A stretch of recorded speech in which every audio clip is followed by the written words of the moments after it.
Então, eu peço que as perguntas sejam concisas para dar tempo do maior número de pessoas fazerem perguntas. Começo pelo ministro Maelson da Nóbrega. Espero o microfone. Muito obrigado, em primeiro lugar. Meus parabéns por excelentes exposições dos dois governadores. Trouxeram elementos fundamentais para uma grande reflexão sobre não apenas a crise dos Estados, mas a reforma do Estado, né? Eu queria, na verdade, fazer um depoimento aqui, porque eu fui autocitado pelo senador, né, sobre a criação das contribuições. O depoimento é no sentido de explicar o que aconteceu. Ou seja, a percepção geral até hoje, particularmente dos Estados, é que a criação das contribuições foi uma ação centralizadora da União. Ela foi uma reação da União aos efeitos da Constituição de 88. Porque a Constituição de 88, ela caminhou para a descentralização, que era desejável, mas o fez de forma desastrada, certo? Primeiro, porque concentrou a transferência de recursos da União nos dois tributos de maior produtividade, o Imposto de Renda e o IPI. Metade desses tributos passaram a ser partilhados com estados e municípios. Em segundo lugar, porque, simultaneamente, aumentou brutalmente a responsabilidade do Estado com vantagem para servidores públicos, aposentadorias generosas, aumento das vinculações de receita a despesas, que amplificaram ao que já era grave a rigidez orçamentária da União. E, naquele momento, o Ministério tinha sido derrotado, o Ministério da Fazenda, o governo, o presidente Sarney não tinha capital político para negociar alguns pontos fundamentais na área fiscal da Constituição. Nós alertamos as comissões, tivemos aliados no deputado Francisco Dornelles, que era o presidente da Comissão de Tributação, o deputado José Serra, então deputado que era o relator da comissão, mas fomos derrotados, não é? E não havia alternativa senão recorrer a um remédio menos amargo, porque para cumprir as obrigações que a Constituição havia imposto à União, sobretudo com a incorporação de 400 mil servidores ao regime jurídico único, recorrer, como era costume, ao imposto de renda, significava cobrar o dobro, porque metade iria para estados e municípios, o que agravaria a situação. Então, a saída foi criar contribuições que mimetizaram o imposto de renda, a contribuição social sobre o lucro líquido, no fundo é o imposto de renda, só que fica 100% para a União. Então, eu acho que isso agravou a qualidade do sistema tributário, mas evitou um agravamento no campo fiscal, né? Portanto, finalmente, o outro depoimento, mais uma análise que tenho feito, né, da questão da descentralização. Eu acho que a descentralização é desejável, mas não é um desafio pequeno, porque a descentralização tem sido entendida, pelo menos do que eu enxergo, desde que acompanho esse assunto há 30, 40 anos, a descentralização é sempre interpretada como transferência de dinheiro da União para estados e municípios, né? E hoje esse processo se esgotou. 98% dos gastos primários da União são obrigatórios, em pessoal, previdência, educação e saúde. E se acrescentarmos os encargos financeiros da União, o governo federal gasta compulsoriamente 125% de sua receita recorrente, né? Portanto, eu não vejo como fazer uma descentralização baseada numa redistribuição de receita. Daí o grande desafio, mas eu acho que deve ser tentado. É isso. Muito obrigado. Muito bom. Roberto, com o microfone, por favor. Bem, os senhores sabem aqui, alguns devem saber que eu sou mineiro. Eu não gosto de contar muito, não, porque o pessoal fica com inveja, certo? É uma coisa assim. Mas eu saí de Minas, e até foi um momento de sorte, que eu acho que aqui tive mais oportunidades, que eu teria ficado lá. Meu sonho era ser funcionário do Banco do Brasil. Passei no concurso e, num lance de sorte, me jogaram aqui. Certo? A vida é você, as circunstâncias. Mas, de uns tempos para cá, eu voltei até a ler o Estado de Minas, né? Porque tem na internet agora, e aparecem muitas coisas insólitas lá, né? Bem típicas de Minas Gerais. Mas a pergunta que eu tenho ao senhor é uma curiosidade, que eu transito, às vezes, pela Fernão Dias, para visitar a família, tem um sítio ali perto de de Atibaia, em Jarinu. Aliás, anuncio que está à venda, mas é difícil emplacar coisa. Eu pus até no meu currículo de palestra, certo? Mas o senhor disse que em 2009 o senhor percebeu uma coisa crítica pelo trânsito da rodovia, né? Mas era uma coisa ligada ali no relacionamento com São Paulo ou era sintoma de coisas mais gerais? Essa é a pergunta para o senhor. A outra, bem rápida, para o Paulo Hartung. Tenho acompanhado várias entrevistas suas e o sucesso que o senhor teve lá nessa coisa fiscal, educacional, saúde. Mas uma coisa me chamou a atenção, que o senhor falou, se eu não me engano, né, em descrever a coisa, que o senhor conseguiu envolver o judiciário e o legislativo no ajuste fiscal, que isso aqui é uma coisa insólita mesmo, e das boas. Então, eu gostaria que o senhor explicasse se de fato aconteceu, confirmasse aqui ou não, se eu entendi mal, e como isso foi feito. Muito obrigado. Rodrigo. Uma pergunta rápida, primeiro parabenizar o professor Anastasia, governador Hartung. O ministro acabou respondendo a minha pergunta, que eu vou fazer aos palestrantes na visão dele, mas acompanhei aí pelo menos 2 vezes o atual ministro da Economia dizer, que é da reformulação do Pacto Federativo, principalmente na descentralização das receitas, desse grande arrecadador que é o Estado. E essas falas são sempre no âmbito, né, quando questionado sobre a reforma fiscal. Ele sabe que a reforma fiscal passaria por uma discussão do sistema federativo e das atribuições de estados de arrecadação. Vocês veem na perspectiva do Senado, né, a possibilidade do governo federal avançar com uma discussão conjunta da reforma fiscal e o Pacto Federativo, e como os governadores também veriam uma discussão conjunta dessa maneira? Obrigado. Muito bem, acho que agora voltamos à mesa. E uma última, então, Salejo ali.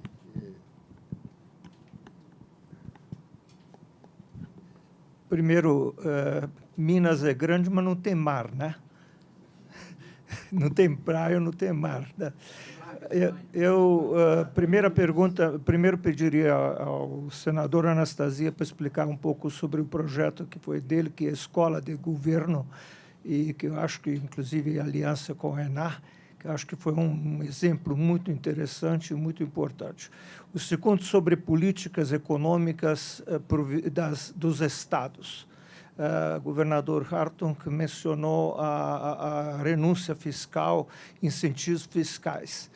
Quanto que os estados têm as políticas que levam a isso? Por exemplo, nós temos um caso hoje, 74 empresas de São Paulo esperando sair da fronteira de São Paulo para nenhum outro lugar de Minas do que Extrema, de onde todos os diretores gerentes moram em São Paulo, nem moram em Minas Gerais, e o Estado dando os incentivos. Quanto que isso contribui ou não contribui para isso?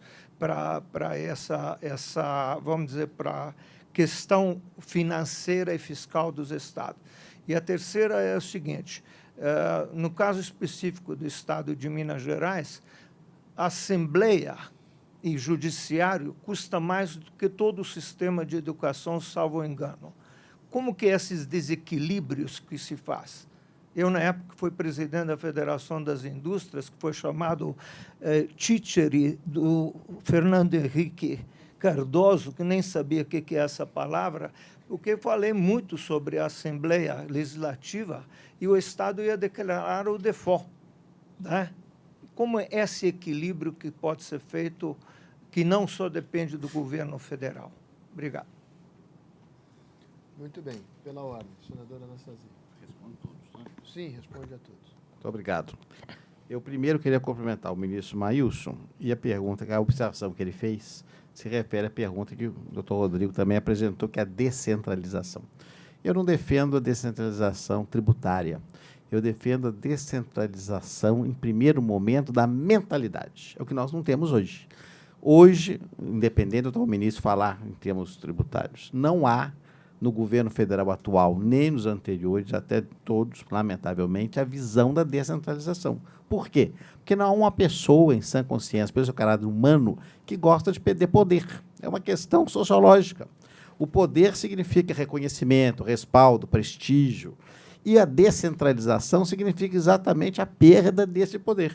Então, no momento que nós percebemos, a sociedade brasileira, que esse é um poder efêmero, que ele não leva a nada a não ser a decadência dos serviços públicos, a impossibilidade absoluta. O governador Arthur foi muito feliz. Temos zonas sombreadas, a questão do meio ambiente é um característico que aconteceu agora em Brumadinho, da fiscalização. É de quem? É do município, é do Estado, é da União, é o Sistema Único de Saúde, que esse até funciona, em tese, com a participação de todos os entes da federação. Então, existem superposições. Patrimônio histórico é um pesadelo.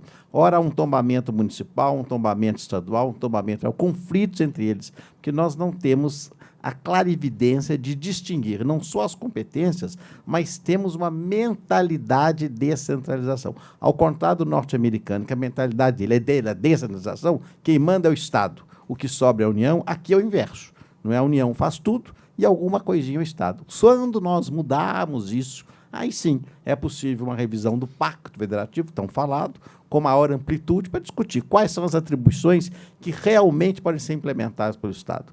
É correto haver um currículo nacional minucioso e detalhado que imponha o mesmo currículo do Rio Grande do Sul ao Acre?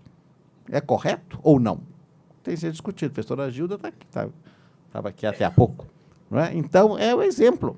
Então, nós temos que mudar primeiro. E depois, num segundo momento, aí sim, dentro dessa visão nova, se nós vamos centralizar o que cabe a cada um, o quinhão é suficiente para lastrear as atividades ou não? E aí, de fato, faz uma revisão. Claro que isso não é do dia para a noite, por isso que eu acho que essa ponderação que o ministro faz talvez seja para agradar os governadores e tentar cooptá-los para que no Congresso haja um apoio à reforma da Previdência, em especial, que eles também estão aí hemorrágicos para verem aprovada. Então, é um ponto fundamental. Não me parece que há hoje condições de votar o Pacto Federativo, porque o Congresso, eu percebo isso, muitos aqui foram também congressistas, são congressistas, da dificuldade de uma pauta concomitante. Eu, pessoalmente, não vejo dificuldade, dei uma entrevista ontem sobre isso, mas, normalmente, eles gostam de tratar tema por tema, mas nada impediria que houvesse uma concentração maior. Ministro Roberto Macedo, o caso que eu relatei é porque a rodovia Fernão Dias une os dois maiores polos industriais do Brasil, que é Minas e São Paulo. Então, a rodovia é apinhada de caminhões. No momento que eu fiz uma viagem em dezembro de 2008 e não vi caminhão nenhum, é um sintoma evidente que havia um colapso da economia que refletiu. Hein? Não, era dia útil, evidentemente. Tanto que eu assustei muito. Eu chamei o Simão e ele falou, não, a receita não caiu. Mas vai cair como, de fato, caiu muito, é a observação. E esse é o ponto. O doutor Salege, primeiro, diz que Minas não tem mar. Mas há um famoso poeta que diz que o marulho é o som que faz o mar, lamentando não banhar Minas Gerais. Então, além de termos mar de Espanha, né, entre outros, e o mar de Furnas e Três Marias. A escola de governo que ele menciona foi uma iniciativa que, de fato, fizemos ao nosso tempo com muito empenho, extremamente exitosa, no âmbito da Fundação João Pinheiro, e que tem lá a melhor formação de quadros para a administração pública do Brasil. É um concurso público que, ao mesmo tempo, vestibular, e se forma ali, claro, inspirado na ENA francesa, um corpo gerencial. E foram eles que fizeram o famoso choque de gestão, que pôs Minas em padrões razoáveis, e à época dos nossos 12 anos, em primeiro lugar no IDEB, inclusive, da educação, resultado do trabalho destes jovens, que agora estão sendo resgatados, felizmente, novamente, pelo novo governo do Estado de Minas Gerais. E vários deles estão no governo federal em diversas funções. A questão dos incentivos fiscais é outro drama. Por quê? No caso específico de Minas Gerais, como aconteceu no caso do Espírito Santo com a Guerra dos Portos, por exemplo, que foi também famigerada, terrível, Santa Catarina e Espírito Santo, com os demais estados. No caso do sul de Minas, e Salege, conferendo a FIENG ao tempo do presidente Itamar, que era quando era governador, se lembra disso. O estado de Minas tem uma economia calcada basicamente na agricultura, extremamente diversificada e sólida, e na mineração. A indústria siderúrgica. Mas a indústria diversificada como São Paulo, nós não temos. Estou aqui falando com os mais doutos economistas do país. Então, evidentemente, há uma responsabilidade em Minas, assim considerada, quer do poder público, quer do setor privado, de estimular a cadeia produtiva como inteiro. Havia uma frase terrível, que eu repito do tempo do governo Magalhães, duas, que Minas trabalha em silêncio, péssimo, né, nos dias de hoje do marketing, etc. E a segunda, que é pior ainda, o mineiro trabalha assim, a segunda que é pior, Minas exporta mineiros e minérios. O presidente lembra dessa frase, não é? Porque exportava minérios bruto in natura, não é? Através dos portos do Espírito Santo, e os mineiros de alta qualidade que saíam do Estado para fazer a vida fora, porque não tinham oportunidade em Minas Gerais. O próprio Stefan é testemunha disso também. Resultado, há uma obsessão no Estado de agregar valor aos nossos produtos, da cadeia inteira. Tira o minério, siderurgia, indústria automobilística, automóveis, locomotiva, como temos, helicópteros. Então, o Estado vive esse sentimento, quase uma febre. E como foi Juscelino, presidente mineiro, que estimulou a indústria automobilística em São Paulo, ainda há um trauma. Pouca gente sabe, acompanha isso, mas ainda há um trauma coletivo, uma mentalidade, uma consciência coletiva negativa do DNA, que fala, mas a indústria automobilística era aqui. Minas, naquele tempo, na década de 40, era o estado mais populoso do Brasil, mais que São Paulo. Tinha uma maior bancada. E perdemos. Da década de 40 para cá. A industrialização de São Paulo nos ultrapassou, estimulado, inclusive, corretamente pelas condições, pelo presidente Juscelino Kubitschek. Então, meu caro Salete, esse estímulo. Agora, como trazer? Ninguém vem, graciosamente. Então, o estímulo... Calab se lembra bem, a Batalha da Copenhague é um exemplo. Quase brigamos por causa disso. A vinda da fábrica da Copenhague saiu de São Paulo é o exemplo mais simbólico. E foi para a fronteira. E agora se estende ao longo, não só de Extrema, até Pouso Alegre, no eixo da rodovia Fernão Dias. É natural, porque é uma concentração muito grande de São Paulo, então há uma busca para fora, como aconteceu com a própria Fiat, que saiu de Minas, uma parte dela, e foi para Pernambuco, também uma matéria, numa famosa medida provisória feita de encomenda. Mas tudo isso faz parte do que aconteceu. Agora, a guerra fiscal... Eu, pessoalmente, todo o tempo disse isso e dizia, eu acho que o governador Arthur é a mesma coisa, não há nada mais nocivo para os estados. Mas se você se recusa a participar dela, naqueles modos que ela existe, você é crucificado, você não sai na rua. O dirigente da Federação das Indústrias, da Federação do Comércio, a área do Negro Mineiro, matam qualquer político. Não, eu não vou participar da guerra fiscal, vou fechar os olhos. Você é a exceção, mas sabe que eu estou dizendo a verdade. Não é? Não há como. As indústrias de laticínios da Zona da Mata Mineira, todas foram para o Rio de Janeiro. A famosa Lei Rosinha. A Rosinha zerou o ICMS de leite. A Rosinha garotinha. Então, saíram da Zona da Mata, que é onde tem o leite, e foi para o lado de lá da fronteira. Resultado, a Zona da Mata é revoltada com isso. Aí tivemos que adotar normas exatamente para contrabalançar. O que acontece isso? É resultado de quê? Exatamente da patologia da Federação Brasileira, do mau funcionamento do CONFAS. A cara secretária conhece isso muito bem, melhor do que nós, das distorções do próprio governo federal, que nessa hora não arbitra o que devia arbitrar, e isso vai se acumulando. E o resultado é que a guerra fiscal é um prejuízo imenso ao próprio cidadão, porque aí há um incentivo no valor exagerado. A questão da Assembleia e do Judiciário, a lei de responsabilidade fiscal é um avanço extraordinário, o governador Arthur lembrou muito bem. Mas ela cometeu, a meu juízo, me perdoe, ministro Calab, talvez, na época, um pequeno equívoco. Ao colocar o percentual dos poderes, o gasto pessoal, como se fosse um piso, ao mesmo tempo teto. Como não estão gastando aquele percentual, todo mundo gasta aquilo. Então, como se fosse uma autorização que veio na LRF para que a Assembleia gastasse com o Tribunal de Contas 1,2, que o Judiciário gastasse 3, etc. Então, o resultado, a considerar aquilo, está dentro desse percentual, é nosso. Mas aquilo não era assim, era um máximo, não era por direito automático. E pior, a lei não deixou expressa, e eu, quando falei isso, quase me mataram também, que se inclui nesse percentual o que vem de exercícios anteriores, não está lá. E o resultado, não se paga um encargo de um determinado ano, o Judiciário Mineiro, como de outros estados, paga a diferença de URV, até hoje. Tem procuradores, magistrados daquela época que têm patrimônio a receber, recebe por mês, de valor que veio da URV, ganha na Justiça. O Executivo perdeu, mas o Judiciário ganhou, o Ministério Público. Então, paga de diferença de URV. Não sei se em São Paulo existe isso, mas... Exatamente. Então, o resultado é que há uma distorção, que eles consideram autorizados pela legislação. Agora, com a queda da receita, claro que se ajustam, mas os valores são expressivos por conta disso. Então, são essas que eu anotei. Obrigado. Eu vou tentar fazer algumas observações complementares. Quando eu me elegi da última vez, 2014, nós já estávamos com a peça orçamentária já tramitando na Assembleia Legislativa. E eu escolhi a Ana Paula Vesco para ser nossa secretária da Fazenda, e ela montou um grupo. O Regis participou desse grupo, o Regis foi nosso secretário de Planejamento, está aqui, para fazer um exercício que se tornou muito importante na questão da execução orçamentária dos Estados federados, para olhar se a estimativa da receita feita para aquela peça orçamentária batia com o ambiente da economia.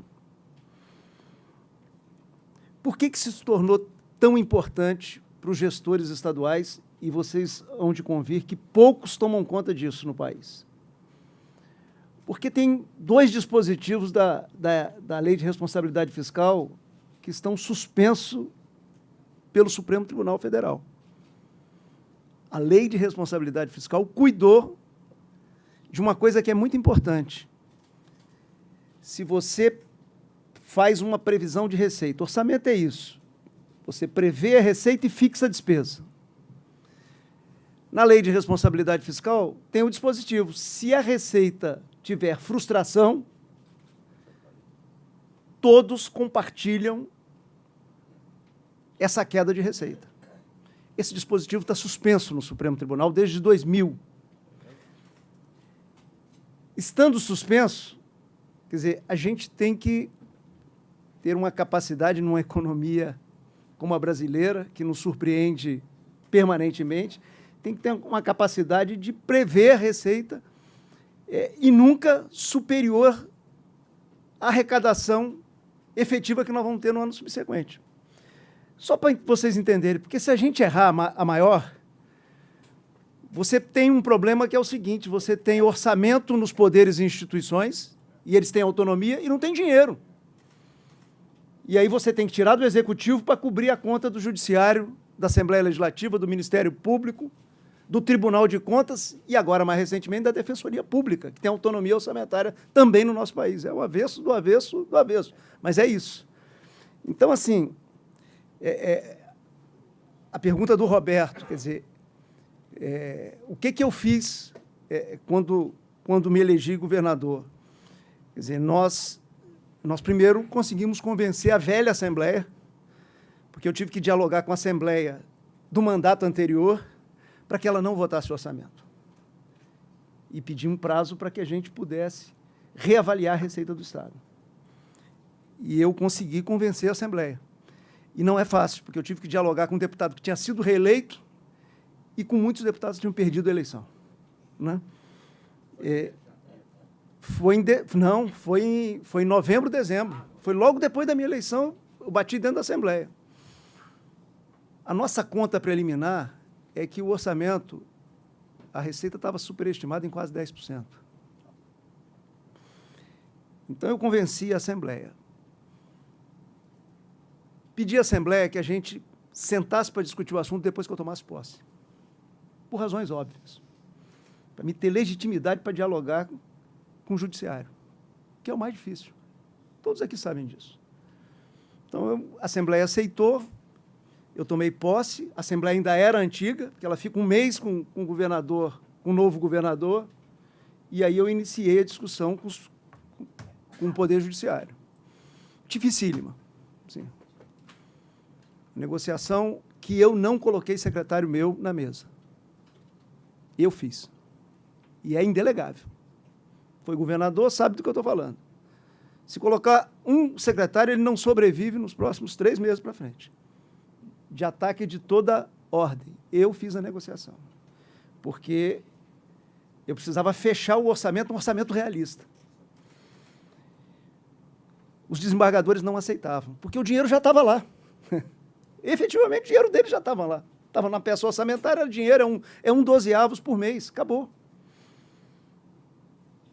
No meio da negociação, eu consegui inventar uma solução que criou um constrangimento em não aceitar. Eu disse, olha, vocês me conhecem, as pessoas sabem que eu cumpro palavra, então isso facilita o diálogo. Eu falei, vocês sabem que eu cumpro palavra, Vocês estão dizendo que a arrecadação vai ser essa que está no orçamento. A nossa área técnica está mostrando que não vai ser.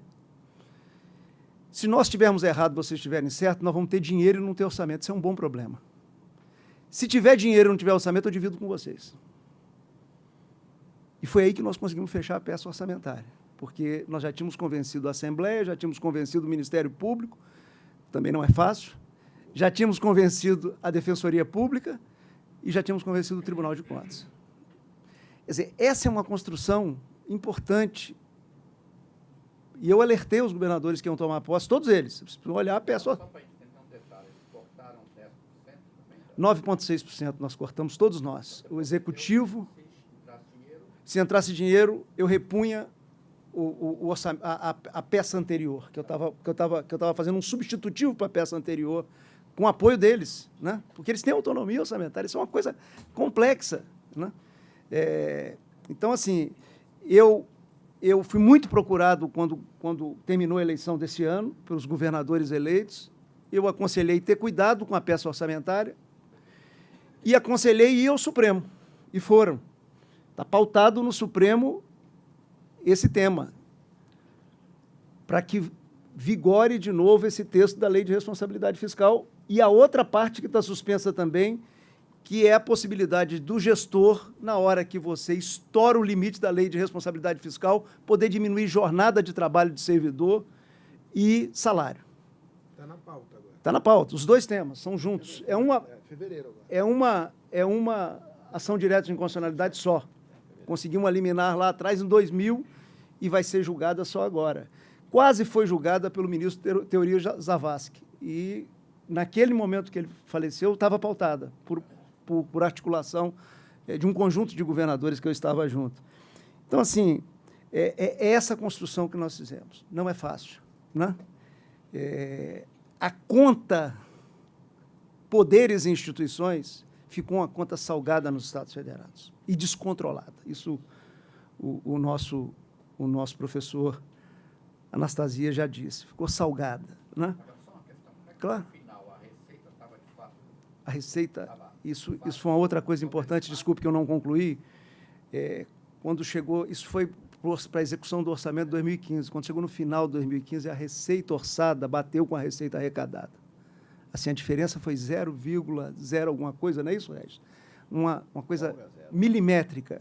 E foi muito legal, porque isso nos deu credibilidade para seguir em frente nesse processo de orçamentos equilibrados. Tanto que, olha, só para dar um número aqui, eu sucedi 2 execuções orçamentárias deficitárias.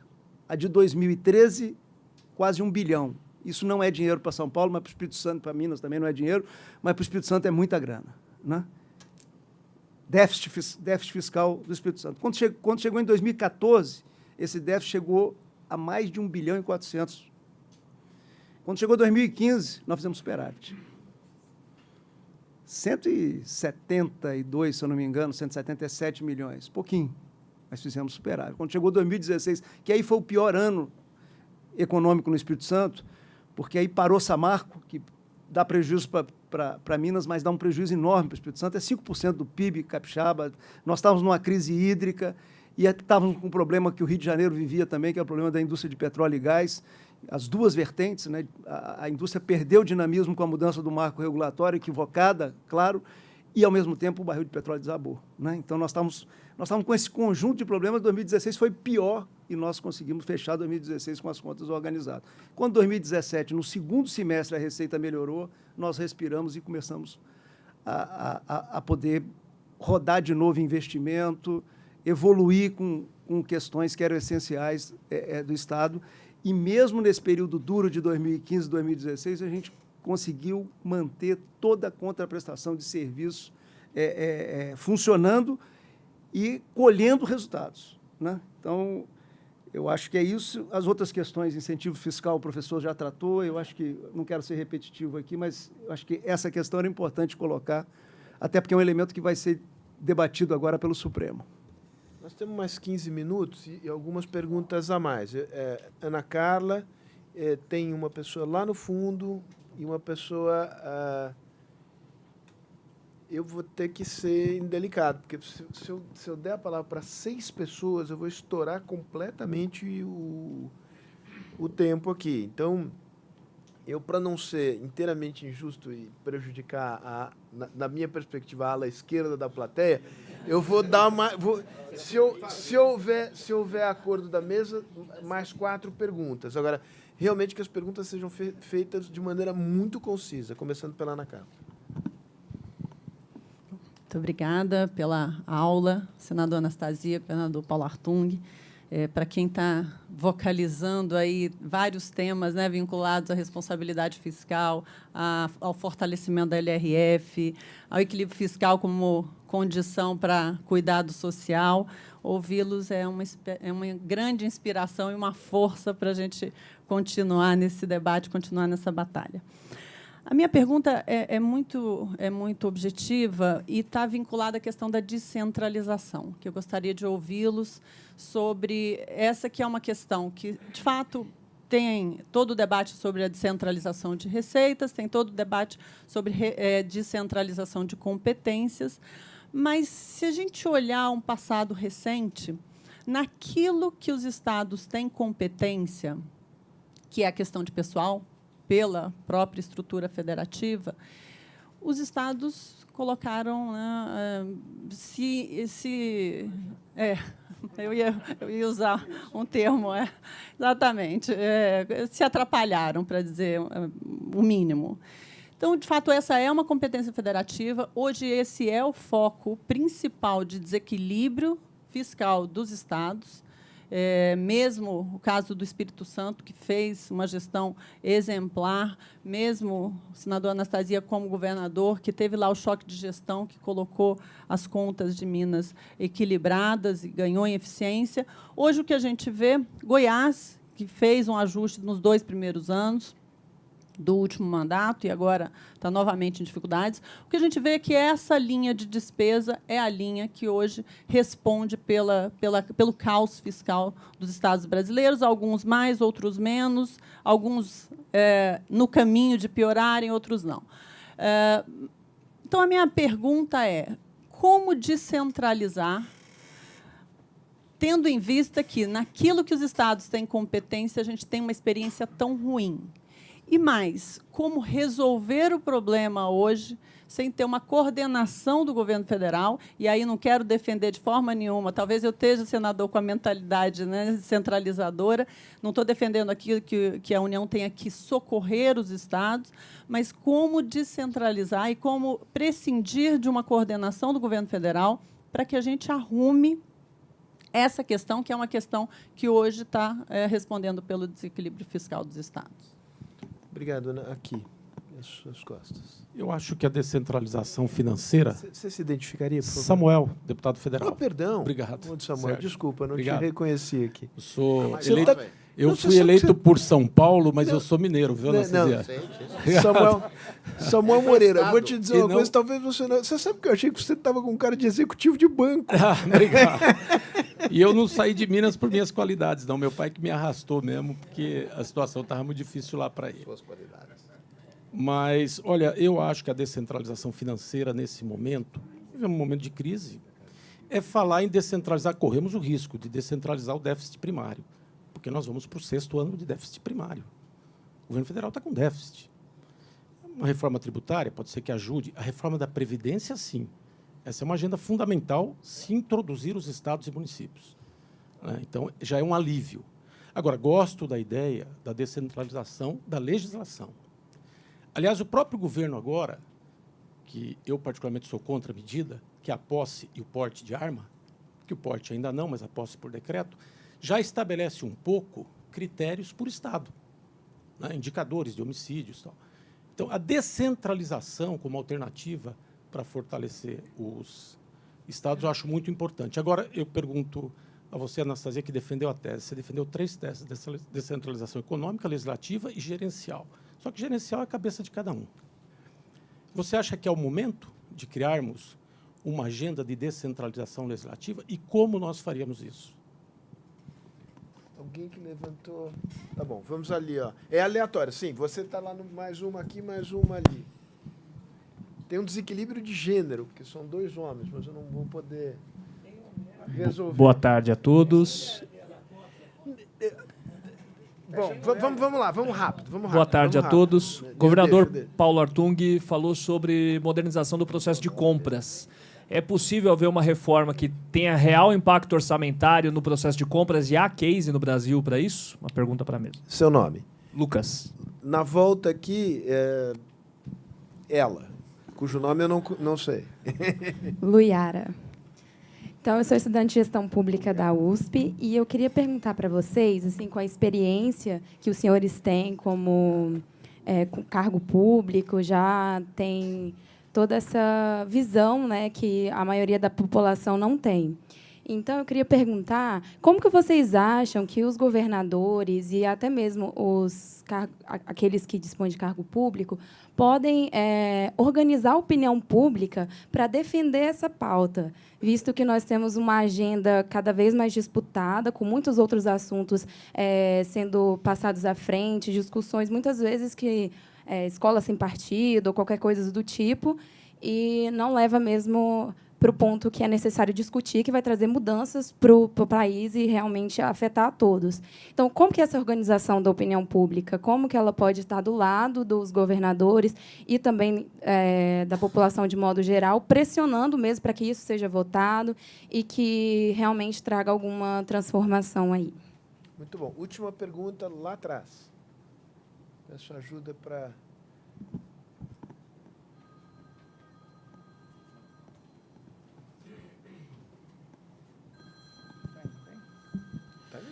Boa tarde. Meu nome é Marco Antônio, sou economista. Minha pergunta é sobre a estratégia ou a ideia de incluir os estados na reforma da Previdência, se vocês acham isso efetivo ou não, porque, por um lado, eu penso que os estados governados pela oposição participaria do bônus se der tudo certo, mas não se pronunciariam favoráveis por motivos políticos.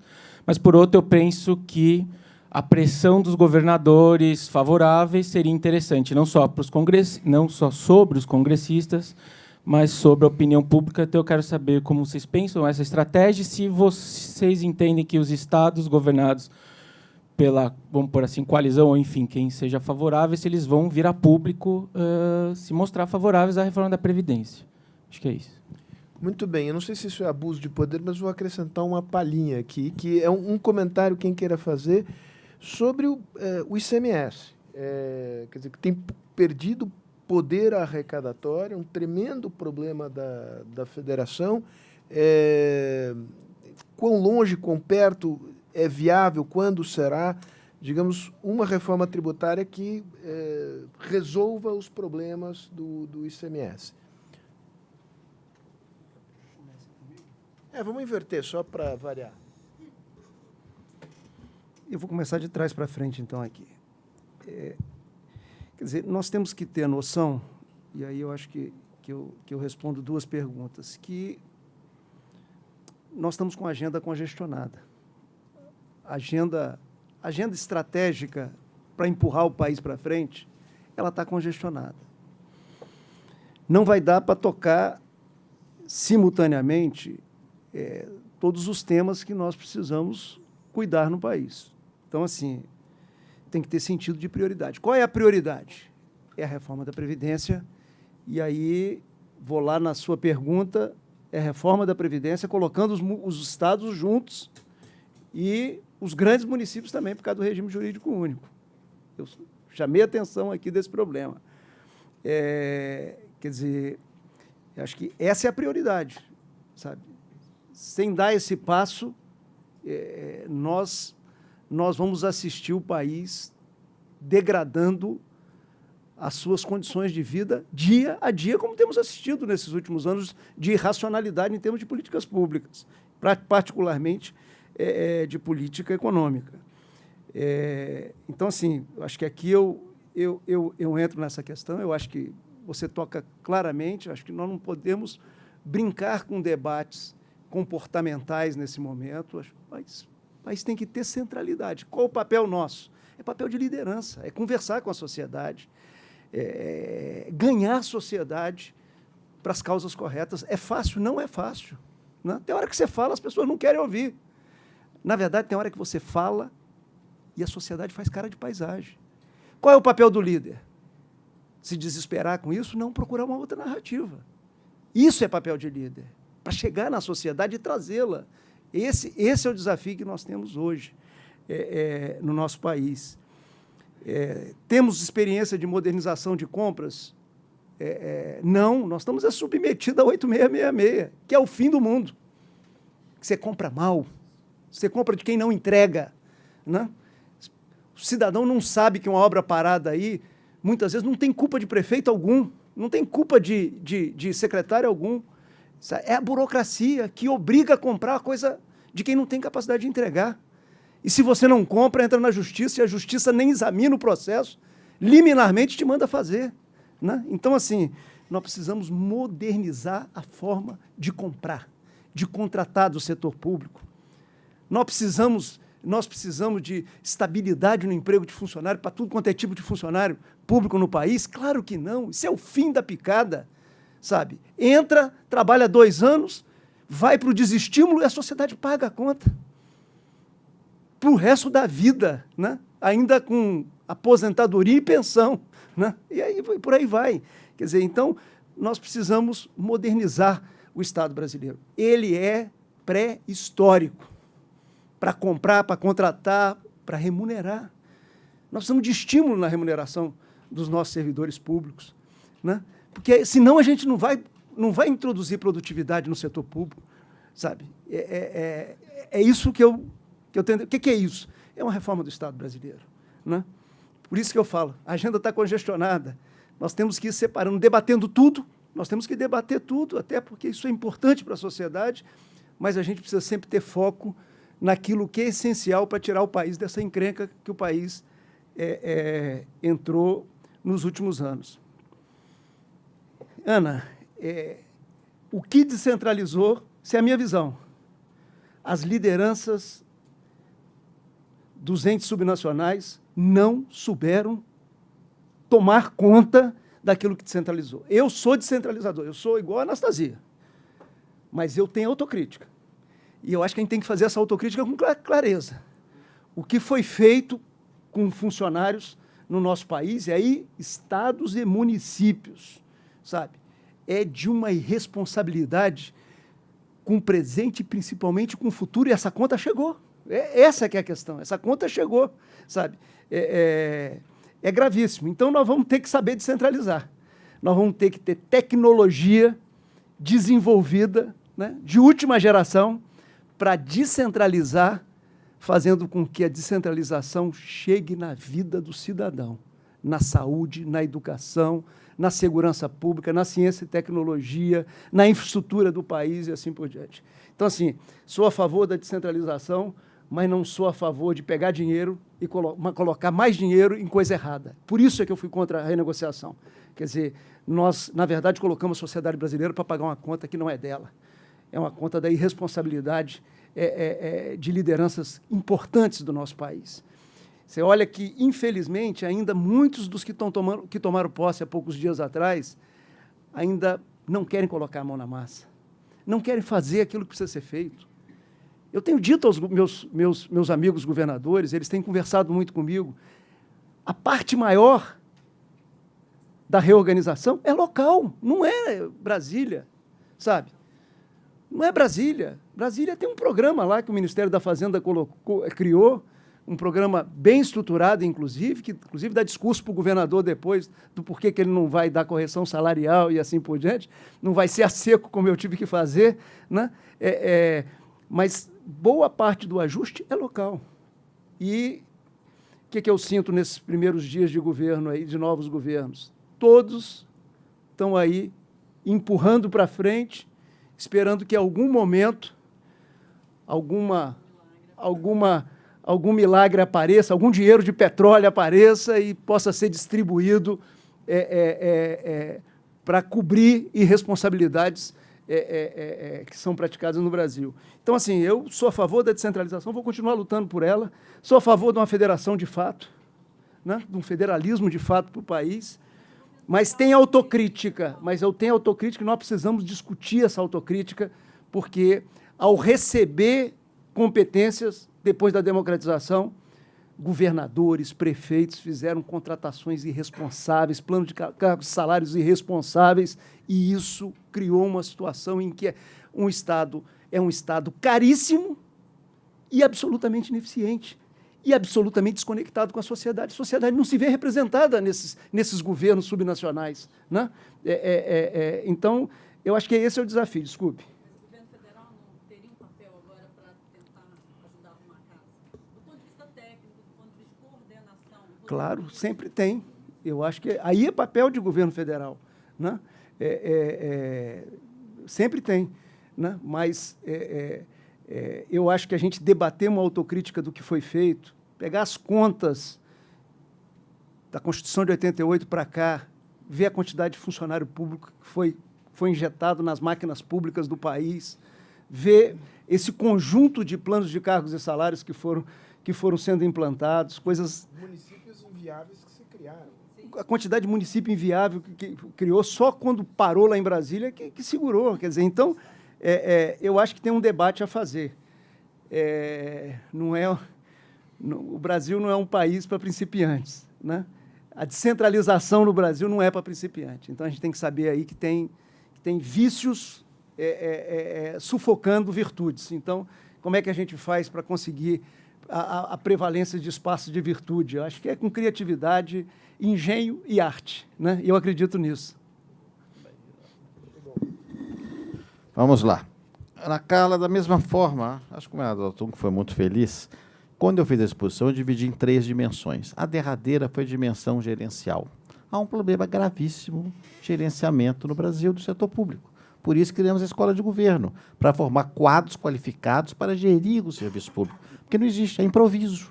São pessoas despreparadas, na maior parte das vezes. Nós estamos vendo isso muitas vezes no governo. O mesmo cidadão, ele nem sabe o que é aquilo, caiu ali de paraquedas. Sabe lá o que ele vai fazer. Então, é muito grave. Se nós não nos preocuparmos com a melhoria da gestão pública no Brasil, tem razão o governador Artung. Não adianta nada descentralizar, criar novos instrumentos de políticas públicas, se não houver pessoas gabaritadas e preparadas para gerenciar a máquina pública.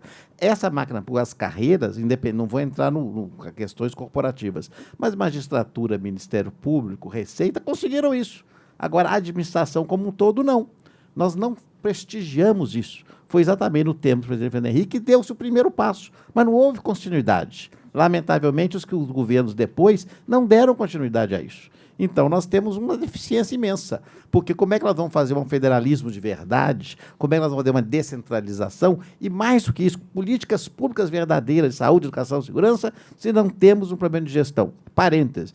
Agora, as medidas sugeridas pelo ministro Moura são boas medidas legislativas na parte penal, mas se nós não mexermos na estrutura do sistema de segurança pública no Brasil, como aprovamos ano passado o SUSP, que foi o primeiro passo, bela medida do ministro Jungmann, não vai adiantar nada. Por que adianta modificar a lei penal se a polícia não é reforçada, se não há uma melhoria do sistema penitenciário? Não adianta. Então, há um desafio hoje no Brasil, a meu juízo, fundamental, que é o de gestão. E é óbvio que a União Federal, através da Federação Cooperativa, que é o dever dela, deve ter a coordenação desses trabalhos, até porque os Estados nem têm condição de fazê-lo. Agora, me permita, brevíssimo parênteses, a União também não se comportou tão bem. Ano passado, mesmo ao final do ano, aprovávamos lá nos funcionários federais dos ex-territórios sendo admitidos à larga, com grandes vantagens. Quer dizer, o erro é de todos. Não é só estados e municípios, não. O governo federal também tem aí os seus pecados. E essa questão gerencial se desdobra do que indagou a Luiara ali há pouco, que é a estudante, exatamente, que estuda administração pública. Por que motivo? Se nós não conseguimos mostrar à sociedade brasileira que gestão pública é coisa séria, é coisa profissional, não é brincadeira, não é coisa de amadores, todo mundo acha que consegue fazer, nós não vamos avançar. Porque no Brasil nós não consideramos isso. Até porque a pessoa acaba sendo, hoje, o servidor é muitas vezes desprezado, outras vezes as carreiras não são reconhecidas. Então, é uma situação que nós temos de demonstrar, como fez em Singapura, talvez. Singapura, claro, microscópico em relação ao Brasil, mas fez um sistema de remuneração variável, como lembra aqui corretamente o governador Artung, que iniciamos em Minas Gerais, sob fogo cerrado dos sindicatos, que é fundamental. De merecimento, de meritocracia, palavras para alguns é um palavrão, mas é fundamental. para que tenhamos, de fato, essa diferença. E a sociedade, a gente perceber isso. Mas ela, o que acontece? É aquela teoria da bicicleta no comunismo. Quando ela se sente atingida, ela reage e nega. Na área previdenciária, nós vamos ver isso na reforma. Vai bem até chegar na situação do seu José e da Dona Maria. Aí já não concorda mais. Então, nós não temos ainda essa solidariedade, nem federativa, nem da sociedade. É um tema delicado.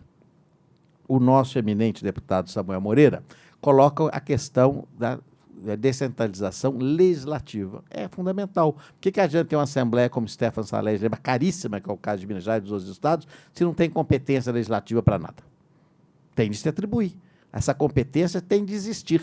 Só que hoje ela é concentrada na União. A União não delega. E aí não tem nada de dinheiro envolvido, nem um centavo. É repassar a estados matérias que podem ser procedimentais. Eu dou um exemplo, a questão inovação em matéria de penitenciárias. Eu me preocupo muito, discuto, governador Artung, se o sistema prisional deve ficar no executivo ou se devia ir para o judiciário. Porque o judiciário é que acaba indiretamente administrando, mas nas costas do executivo. Não é? Por que não passa isso direto ao Poder Judiciário? Fiz isso numa sabatina de ministros, até arrepiaram. Por quê? Porque é um abacaxi. Quem que quer administrar a penitenciária? Mas é a realidade.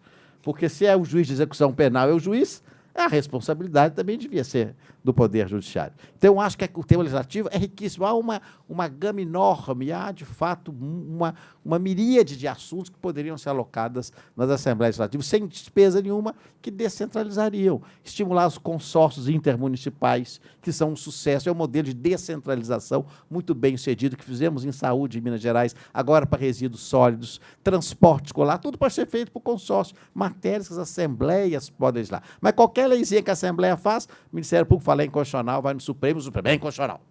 Aí todo mundo fica inibido. Não é? Então, essa modificação tem de ser feita. Por isso que eu acho que nós temos mentalidade. A mesma mentalidade que o Artung lembrou aqui há pouco. Nós ficamos esperando. É Dom Sebastião.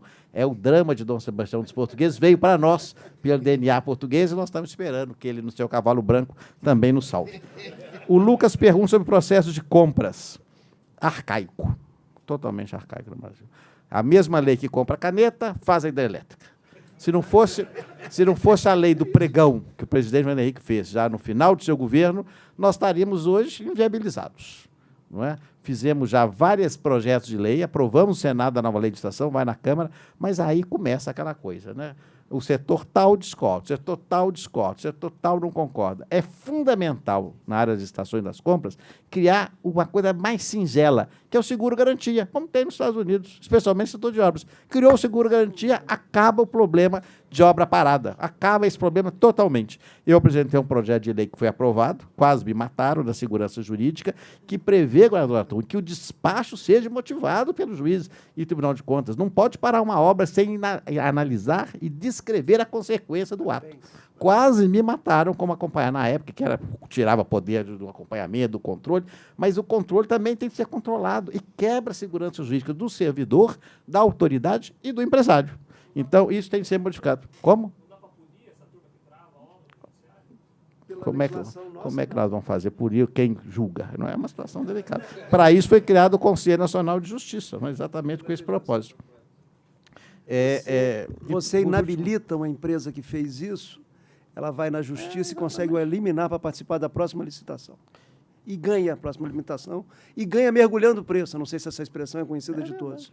Mergulhando o preço de alguns itens, assina contrato e não faz a obra. Faz um pedaço da obra lá que ela não mergulhou o preço. Há uma obra emblemática que atende os nossos dois estados, que é 381 até Valadares. Foi feita uma licitação, a duplicação da Rodovia da Morte, com preço visível, notavelmente, claramente inviável. Foi assinado o contrato. O que aconteceu? A empresa abandonou, está lá parada a obra. Um prejuízo que ninguém calcula. É a gestão brasileira, falta de gestão na raiz dos problemas secretariana. O Marco Antônio perguntou da reforma da Previdência. É óbvio que tem que incluir estados e municípios na quadra atual. O correto não seria, falando em tese, academicamente, são dois regimes. O regime da CLT, dos trabalhadores do setor privado, aí sim, de natureza federal e nacional.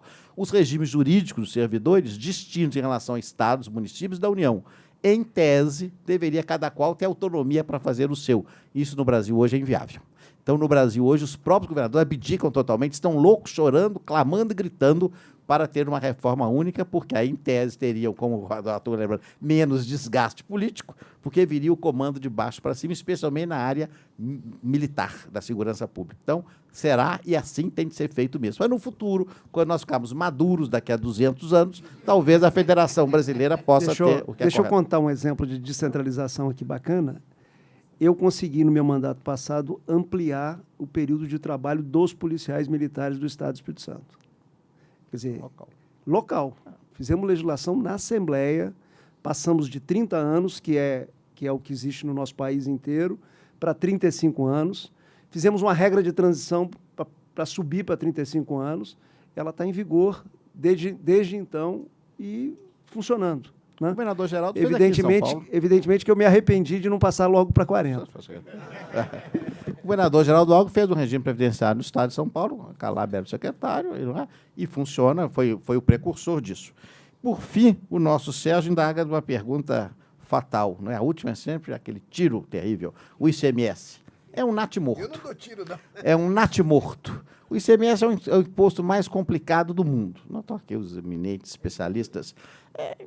Quem entende o ICMS? Ninguém. É uma coxa de retalhos de alta complexidade que paralisa o Brasil e ninguém tem coragem de enterrá-lo.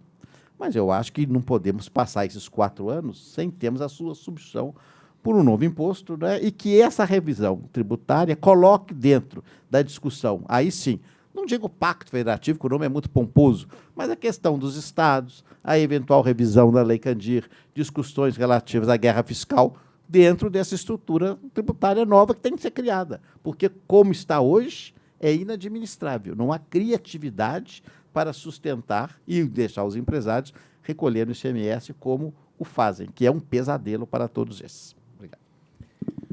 Bem, só me resta agradecer, a menos que o senhor queira fazer o uso da palavra, presidente. Só para agradecer. E queria fazer um último comentário, que acho que esse esvaziamento...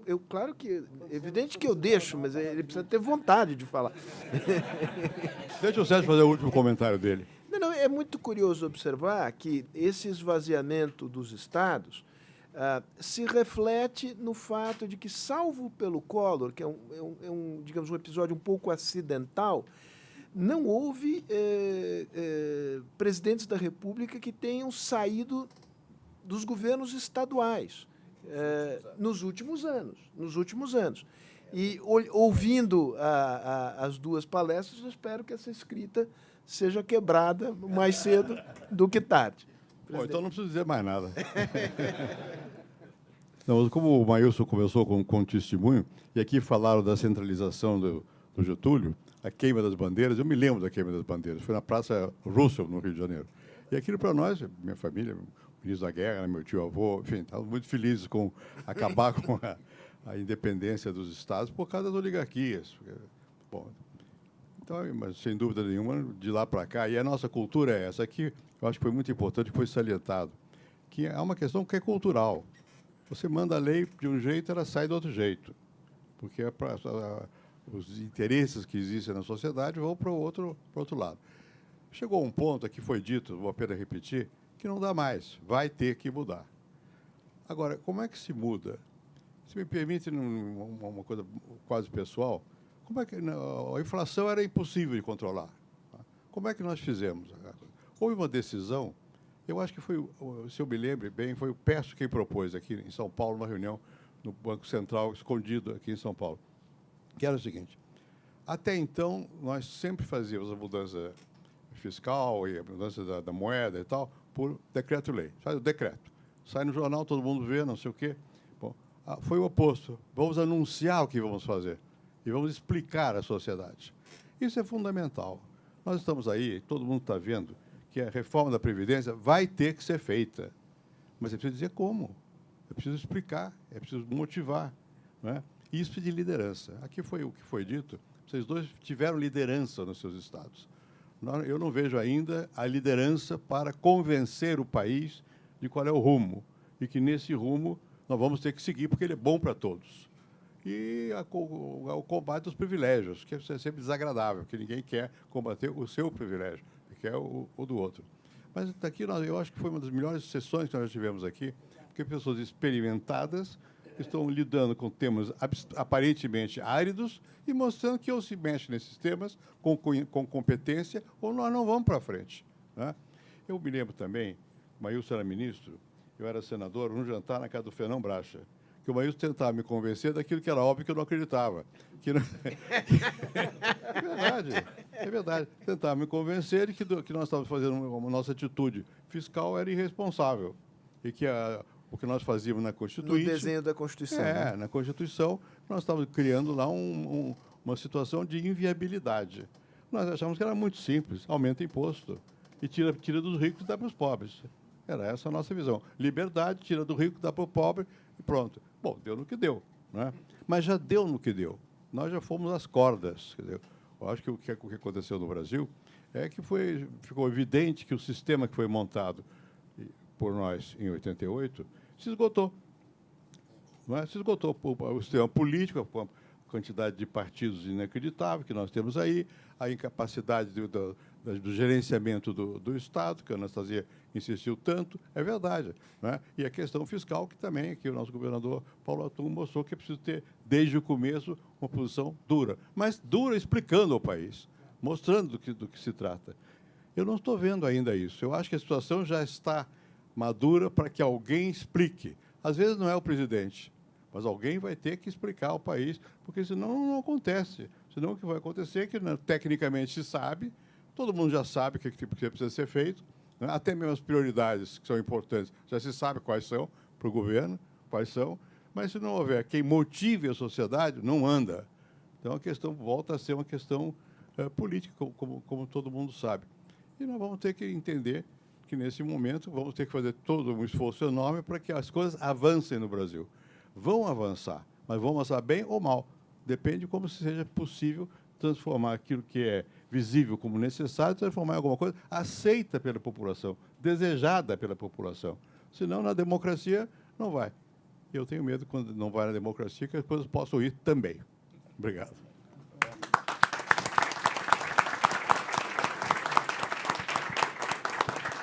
Bem, obrigado a todos.